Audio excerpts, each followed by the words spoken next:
Hey there, it's Saturday, um, April 21st. Beautiful day. Got a few little things to do today, but our morning's not starting off really great. And I got something here I'll show you guys. I don't know if anybody else has this type of problem or not. This seems a little odd. We've got, we made a deal with a friend of mine, and basically we sold this car here. So we're going to take it down to him today, and you know, so he can start working on that. And we pulled our trailer out. As you can see, we haven't gotten very far.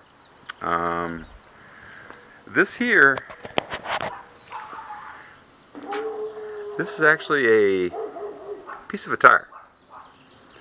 And this is actually the third time that this has happened since I've had this trailer. You come out and just sitting there, and all of a sudden you have a flat tire. Well, these tires, I mean, this is what they do. And I'm kind of at a loss a little bit for this. I mean, if you look at these tires, I mean, that's a nice tire. It's nowhere near, wore out. And this one here was the spare tire, which did it, a couple months ago. Did the same thing, see it? And once again, it's a nice tire. It's nowhere near wore out. I'm kind of thinking that these particular tires, and what it is, it's a Goodyear Marathon radial trailer service in a 205/75/14, and it seems to be what they do. You go out to use your trailer, and then all of a sudden they'll be just like this. And it's almost like they just, I don't know, with the rubber or the cords or whatever, deteriorates, inside, and they just basically, just sitting here not even moving, they blow out. Just kind of weird. I've never really had that before. I mean, I've had, tire problems over the years. And so like I say, these are, of course, that one there, those two were probably within the last 2 or 3 months. That one, the one of them I noticed this morning. The other one, I just hadn't gotten around to replacing it. It was up there for a spare. So, I mean, I don't know. And they're really proud of these tires. They want the cheapest I've seen these tires sell for, I believe, was at the tire rack. And they wanted like $98 a piece for these tires. And so, we're not going to buy any more of these. We're going to go now. We got these loaded up. We're going to go up to our local Discount Tire. I stopped by there last night, and they've got some there that we'll buy in the same size, different brand, and we'll see how we make out with those. But I don't know. Like I say, they're pretty proud of these tires, and for the money that you'd spend, I'd like to get a little bit of, life out of them. I mean, they do have some age. I guess maybe that's the thing. Maybe the UV is just deteriorates the rubber on these, but just kind of weird the way that they fail.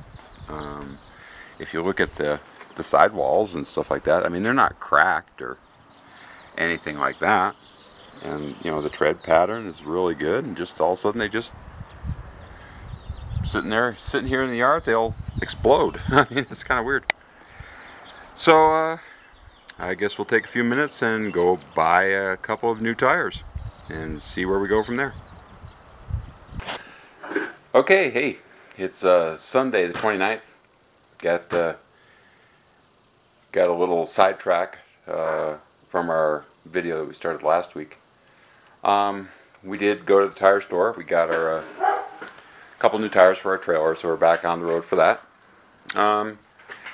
Delivered the white Legacy that we had out back here. Sold that to a friend of mine, so that's gone. And then we've kind of been working a little bit on this project here, which is our 88 Subaru four-wheel drive hatchback. Kind of a neat little car.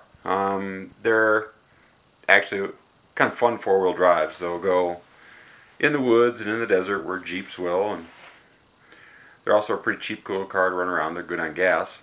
Got it in here, and I've started, you know, what's one of my least favorite jobs. As you can see here, I've kind of started cleaning a little bit under the hood. Gotta get this cleaned up and ready to put the engine back in.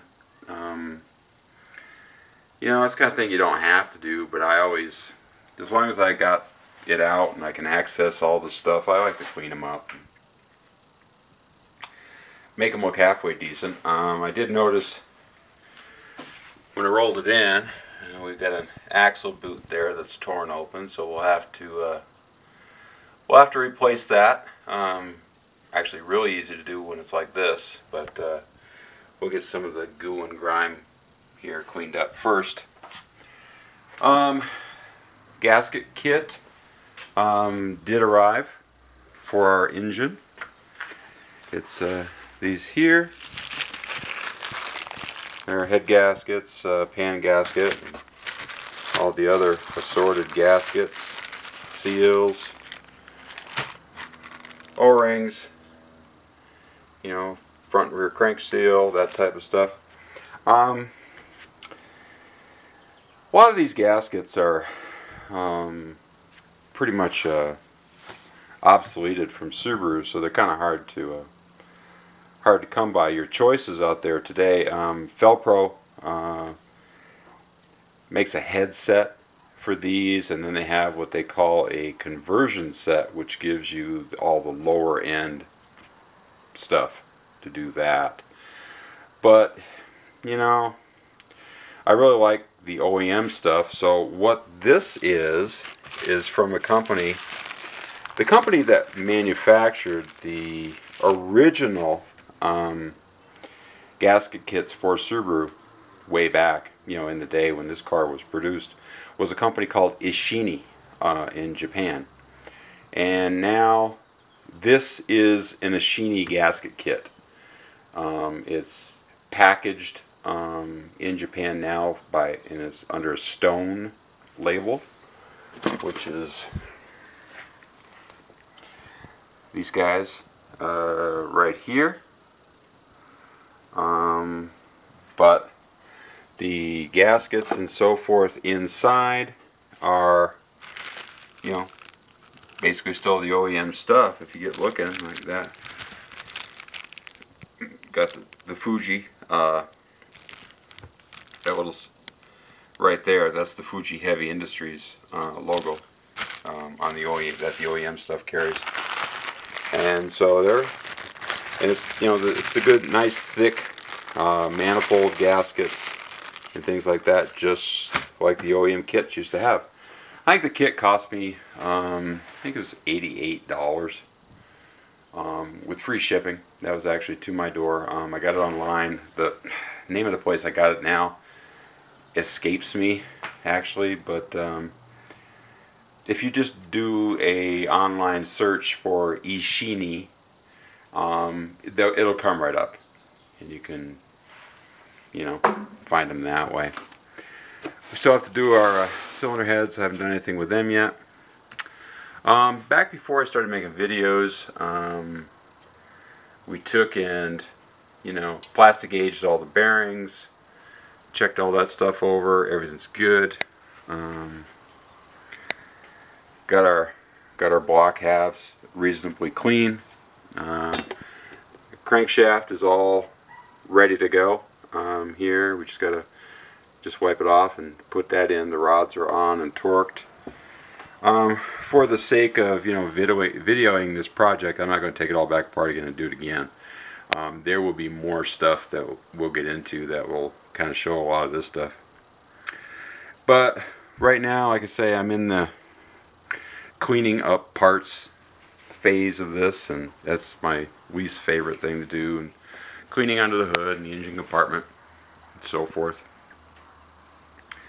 I don't know, it's just nice to make things nice when you got them apart. When you put them back together, they look all fresh and clean, and they look as good as they run.